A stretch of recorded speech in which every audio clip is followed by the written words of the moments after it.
Olá, tudo bem? Que a paz e a luz do Mestre Jesus esteja e permaneça com todos, hoje, agora e sempre. Meu nome é Osnir Viana e sou trabalhador da Divisão de Infância e Juventude do Núcleo Espírita Alta de Souza. E vou trazer algumas reflexões acerca do Evangelho segundo o Espiritismo, do capítulo 24, itens 8 a 10, cujo título é Não Vales ter com os gentios. Vamos refletir um pouco sobre a amplitude e o alcance dessa mensagem do Cristo e a atualidade dela para os cristãos e para nós espíritas. Mas antes vamos iniciar com a prece, que apesar do distanciamento físico que nos deixa saudade, já que nós sentimos um pouco essa falta do acolhimento, da confraternização no nosso Alta de Souza, mas quando nos conectamos através da oração, nós podemos sentir o abraço fraterno e a vibração do Cristo em nossa vida. Então vamos orar juntos. Divino Mestre Jesus, amigo de todas as horas e de todos os momentos, aqui estamos mais uma vez reunidos com o propósito de aprendermos um pouquinho mais sobre os teus ensinamentos. Ilumina cada um de nós, aos nossos lares, aos nossos familiares, e que possamos, Senhor, aprender um pouco para utilizarmos desses ensinamentos em nossas vidas. Que a tua luz e a tua paz esteja conosco hoje e sempre. Que assim seja. Pois bem, meus queridos, vamos iniciar as reflexões de hoje. Peço permissão para ler na íntegra o trecho do Evangelho. Não vales ter com os gentios. Trecho extraído de Mateus 10, 5 a 7. Jesus reuniu os 12 apóstolos para passar algumas instruções. E como ele era um gestor de almas, um bom gestor, reuniu os apóstolos para lhe dar treinamento, instruções. O que seria hoje o que chamamos de procedimentos. Imaginemos que Jesus estava no alto de uma colina, reunido com os 12 apóstolos, e ao fundo tinham algumas cidades. E Jesus iria passar um procedimento para os apóstolos, mas antes iria lhe dar as instruções para o proceder, para que eles conseguissem ter de forma mais eficiente a execução dessa tarefa que Jesus iria conferir para eles. Então diz assim, em Mateus 10, 5 a 7. Jesus enviou seus 12 apóstolos, depois de lhes haver dado as instruções seguintes: não procureis os gentios, e não entreis nas cidades dos samaritanos. Ide antes em busca das ovelhas perdidas da casa de Israel.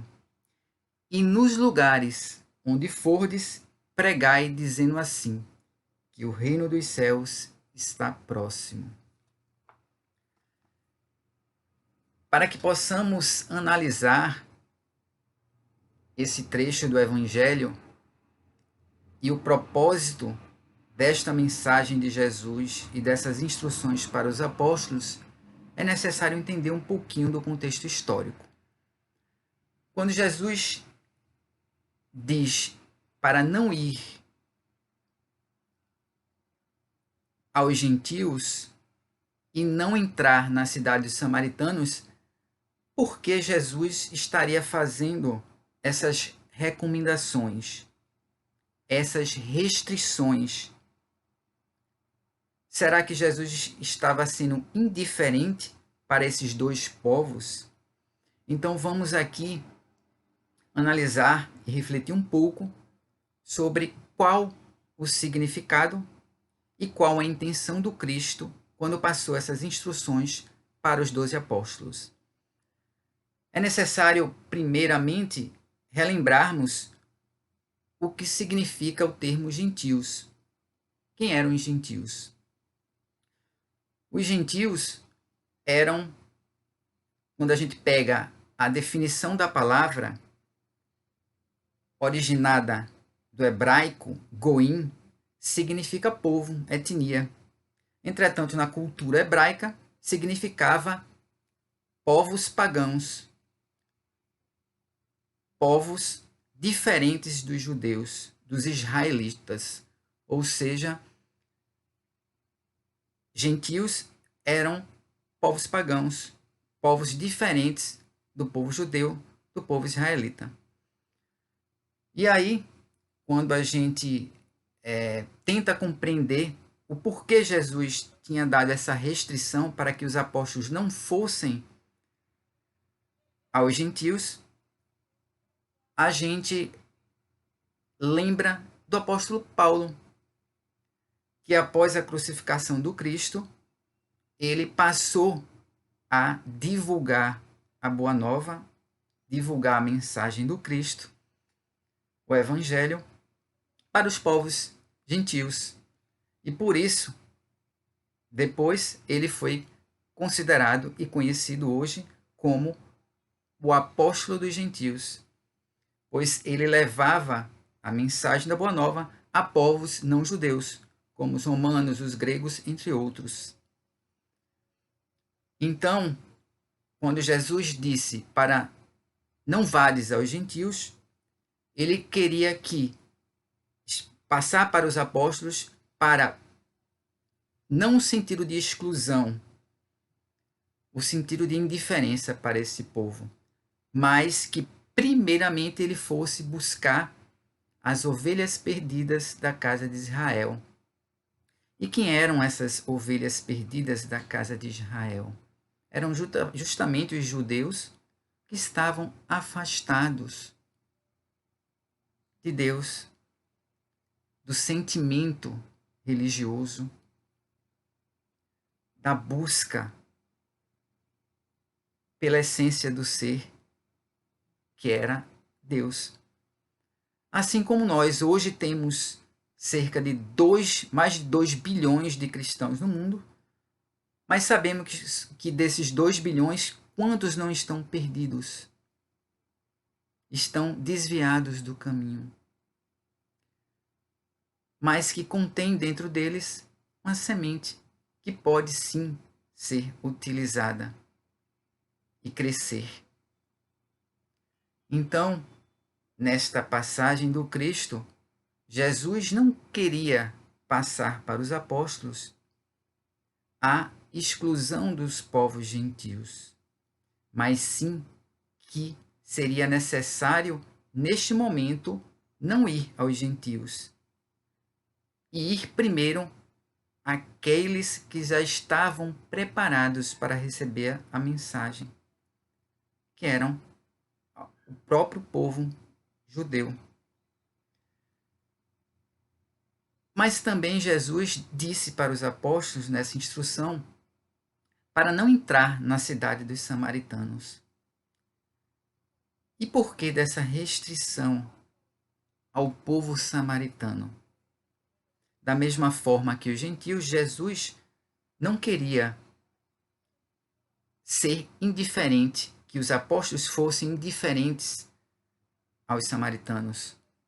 Nem queria, de forma alguma, excluir o povo samaritano da mensagem que seria passada. Mas, como um bom gestor, Jesus queria direcionar os esforços dos apóstolos para uma melhor eficiência do processo.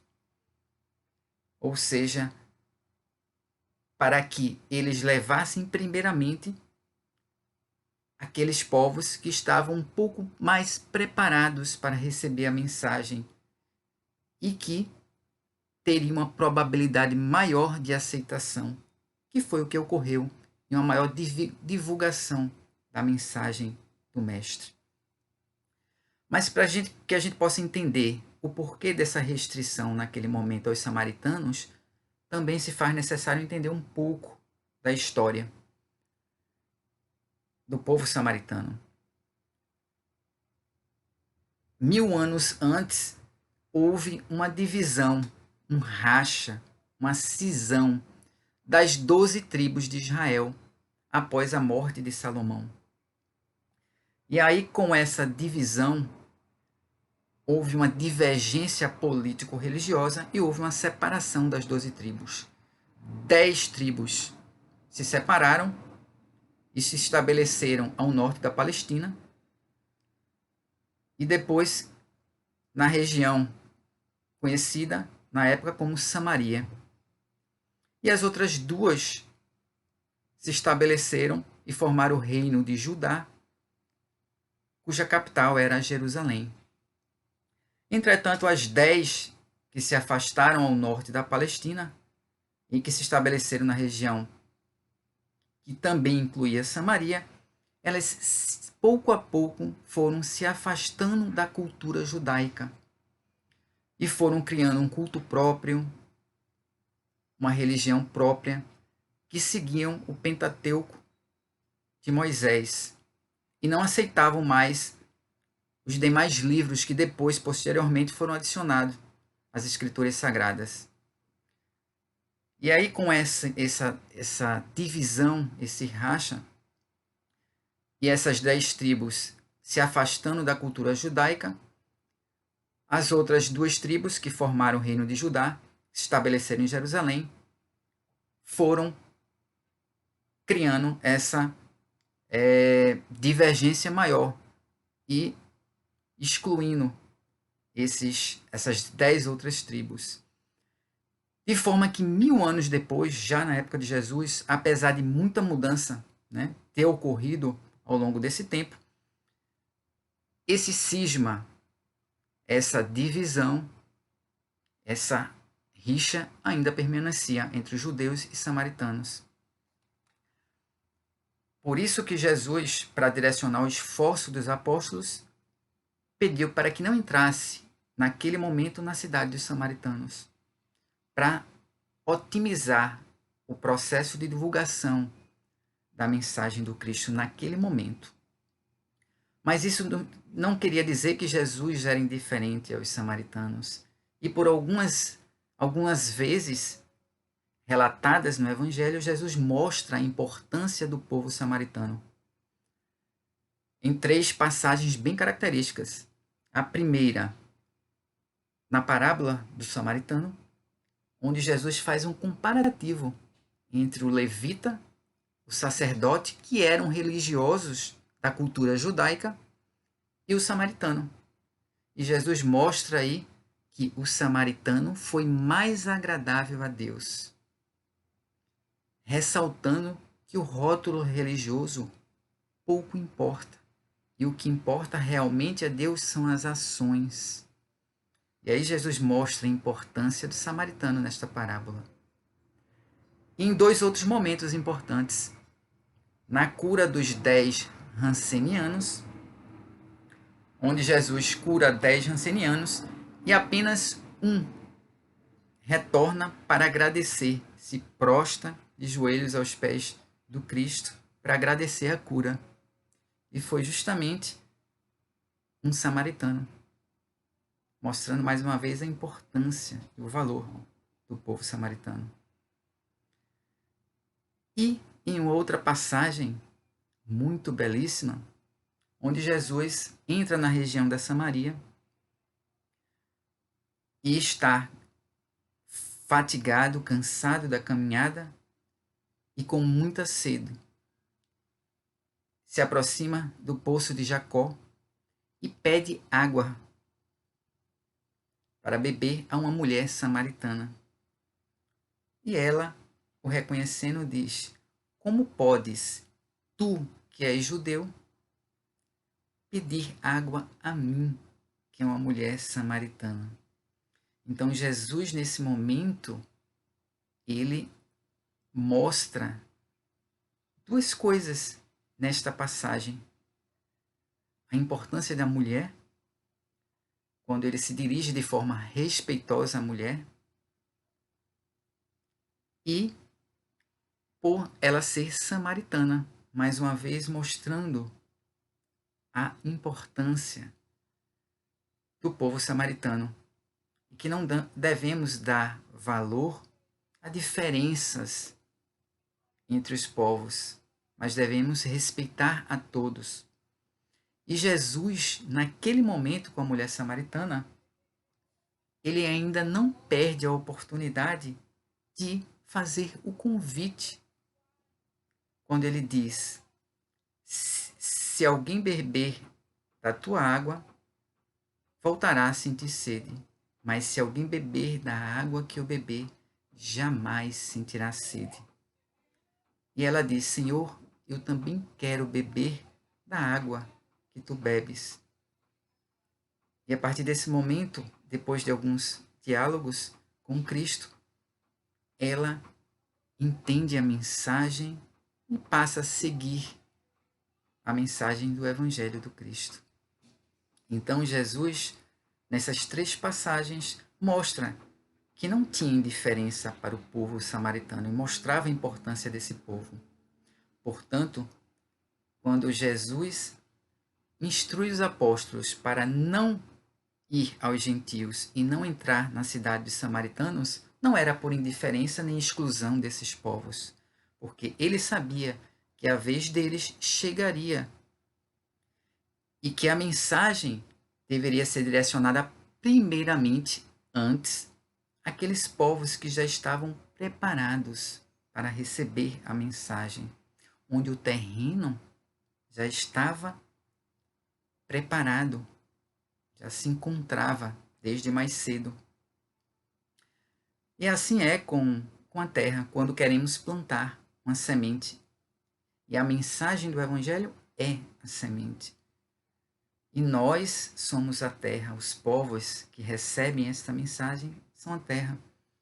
Então, quando vamos plantar determinada semente de uma fruta ou de um vegetal, é necessário saber se a terra está propícia, se está preparado o solo para receber essa semente, se o clima, as condições do ambiente estão propícias para que ocorra a germinação, ocorra o crescimento e que essa planta dê frutos para que possa ser colhida no futuro. Então, assim como a semente, a mensagem precisa de um preparo, precisa de um solo adequado para recebê-la. Era isso que Jesus, sabiamente, instruiu aos apóstolos. Para que a gente possa entender, então, que a mensagem deve ser distribuída de acordo com as condições de cada um. E a seu tempo, a compreensão será efetivada. Então, para alguns povos que não compreendem determinadas mensagens em determinados momentos, esse povo no futuro poderá vir a compreender esta mesma mensagem, pois estará mais preparado para isso.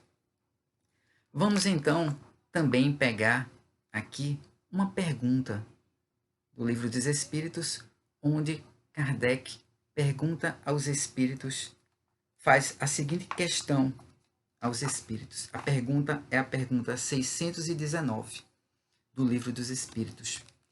Ela diz assim: Deus deu a todos os homens os meios de conhecer sua lei? E a resposta dos espíritos é a seguinte: todos podem conhecê-la, mas nem todos a compreendem. Os que a compreendem melhor são os homens de bem e aqueles que querem procurá-la, ou seja, que estão aptos a recebê-la e buscá-la. Entretanto, todos a compreenderão um dia, porque é preciso que o progresso se cumpra.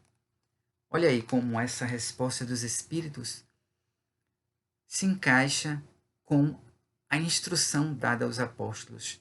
Ou seja, muitas vezes a mensagem, a lei, de Deus não é compreendida pelos homens, mas todos a compreenderão um dia, pois é a lei do progresso. Mas de acordo com a evolução, de acordo com a condição e o tempo de cada um. Então, essa mensagem do Cristo é atualíssima e podemos aplicá-la nos dias de hoje. Quem seriam os 12 apóstolos hoje? Os 12 apóstolos são os pastores, os padres, os rabinos, os dirigentes de casas espíritas, todos nós, cristãos, espíritas, que recebemos a mensagem, a instrução nos é dada, seja pelo Evangelho do Cristo, seja pelos ensinamentos que a doutrina espírita nos traz. E nós poderemos transmiti-la aos nossos semelhantes, a outros. Então, Leon Denis, que é um escritor estudioso da época de Kardec, do Espiritismo, um dos membros da Sociedade Espírita de Paris e que deu continuidade à divulgação do Espiritismo após o desencarne de Kardec, ele afirma, quantos suicídios não foram evitados pelo conhecimento que a doutrina espírita nos oferece, pelo despertar de consciência, pela reflexão que nós somos espíritos imortais. Como é importante a divulgação da palavra, da mensagem, dos ensinamentos espíritas, da divulgação da doutrina espírita. Mas essa divulgação, esta mensagem, ela não pode ser divulgada para forçar alguém a acreditar.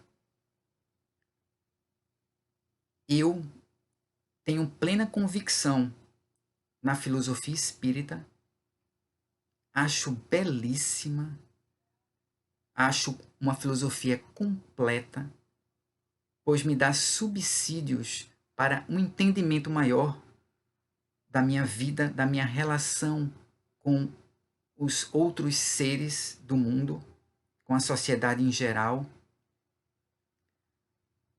maior do que outras filosofias que estudei. Entretanto, nem por essa convicção me dá o direito de tentar impor as minhas ideias, o meu ponto de vista para o meu próximo. Eu posso sim convidar, divulgar, falar um pouquinho da minha convicção, do que eu aprendi com a doutrina espírita e com Cristo, mas jamais impor nada a ninguém. Pois a mensagem que o Cristo quis passar não era para criarmos rótulos religiosos ou impor a nossa ideia, mas era simplesmente uma mensagem libertadora, de transformação moral da criatura humana, em busca da perfeição. E isso independe de rótulos religiosos. O que o Cristo quer é a transformação interior de cada um de nós, independente de crença, independente de rótulos religiosos. Quando a gente passa a ter esse entendimento, a gente não procura entender, compreender, tolerar a posição, as ideias do meu semelhante. Mas sem deixar de divulgar o conhecimento espírita, a doutrina espírita, a mensagem consoladora e libertadora que o Espiritismo nos traz. Então, para entendermos um pouco a importância da divulgação, da pregação, como Jesus disse, ide e pregai, nós hoje somos os 12 apóstolos que recebemos essas instruções. E essa mensagem pode ser muito importante para muitos que irão receber. Pode ser uma alavanca transformadora na vida de muitos. Vou citar aqui 3 exemplos que vivenciei durante minha vida na doutrina espírita, de transformações. Muitas vezes alguns dizem, mas os ensinos da doutrina espírita são de difícil compreensão para pessoas que têm baixa instrução escolar.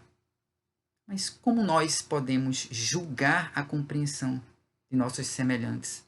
A doutrina espírita traz, sim, informações de forma clara, de forma explicativa, de fácil entendimento, como as instruções trazidas no Evangelho segundo o Espiritismo, que facilitam o entendimento de muitas passagens do Cristo.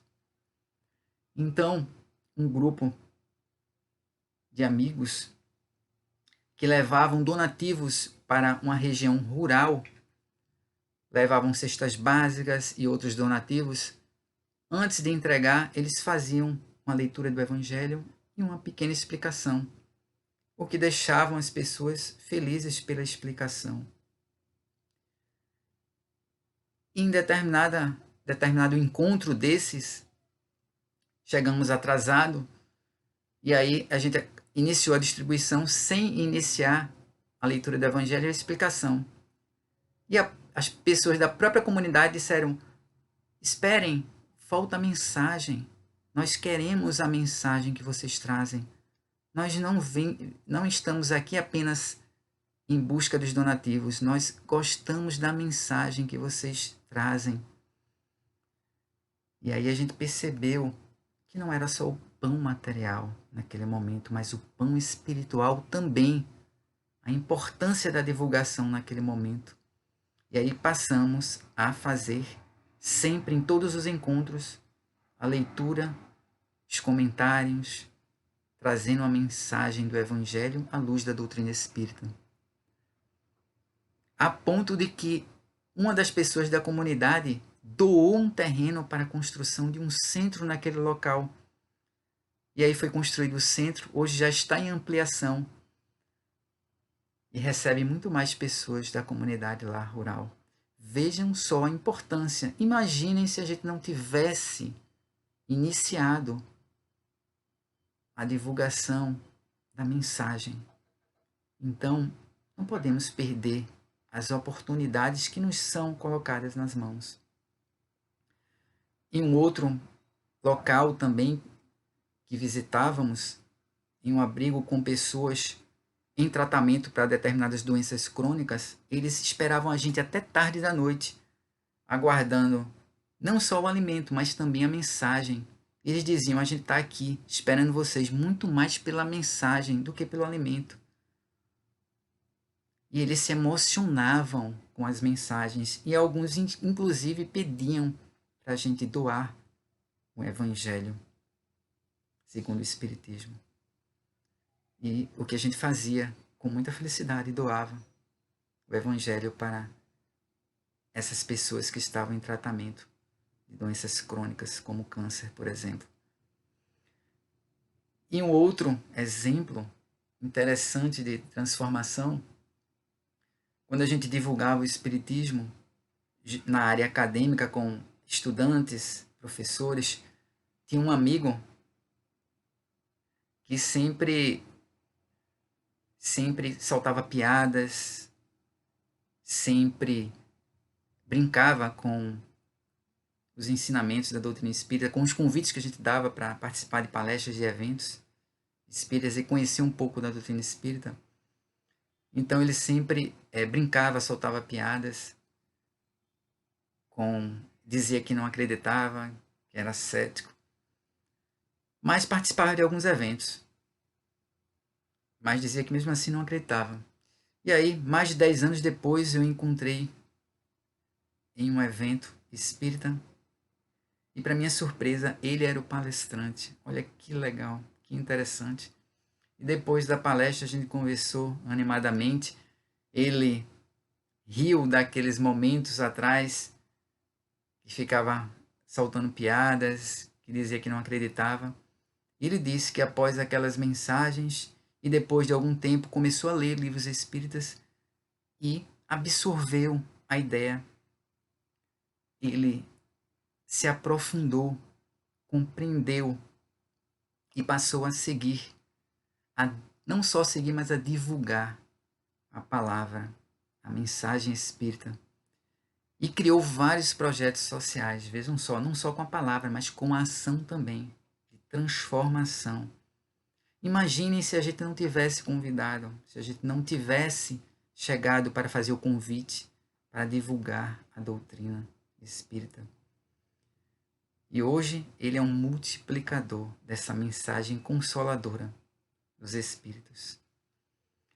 Portanto, meus irmãos, tem tantas formas de divulgarmos a mensagem do Cristo, a mensagem libertadora de verdade e vida, não só através de palestras, mas também de mensagens na campanha do quilo, nas visitas assistenciais, nos pedágios, quando você distribui aquela mensagem, e muitos que às vezes estão em aflição, em desespero, que não sabem mais o que fazer da vida, quando leem aquela mensagem, despertam a vontade de ir conhecer. E quando conhecem, se transformam. Porque muitas vezes nós julgamos, nós criticamos alguma coisa sem mesmo conhecer esta coisa. E quando passamos a conhecer, a entender, a nos aprofundar, nós mudamos muitas vezes o nosso ponto de vista que tínhamos sobre determinados assuntos, sobre determinadas crenças ou religiões. Então, meus queridos, que possamos então ser este multiplicador. E nesta mensagem do Cristo, não vades ter com os gentios, ele jamais teria um sentimento de exclusão, de indiferença para nenhum povo, pois para ele o importante não é um rótulo de crença, mas sim a transformação moral interior, que essa é a mensagem que ele nos deixou. Então que possamos seguir os dois principais mandamentos que ele nos ensinou, que é amar a Deus acima de todas as coisas e ao nosso próximo como a nós mesmos. Então, que possamos ser o Evangelho vivo, que possamos levar a mensagem do Cristo dentro de nós e repartir com o nosso semelhante um pouquinho da luz que recebemos, da mensagem consoladora e libertadora do Cristo. Que Deus nos ilumine e abençoe a todos, hoje e sempre. Vamos então agradecer a Ele por essa oportunidade de aprendizado.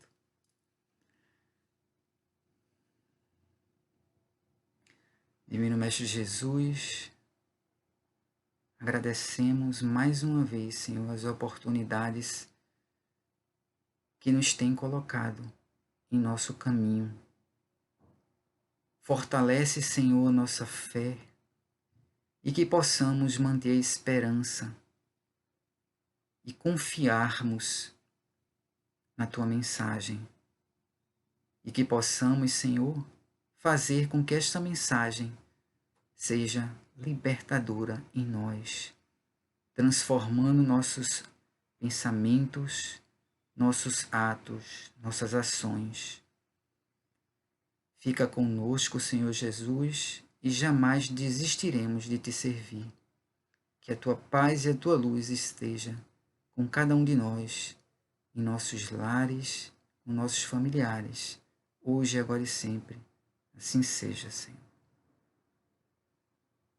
Obrigado. Muita paz para todos.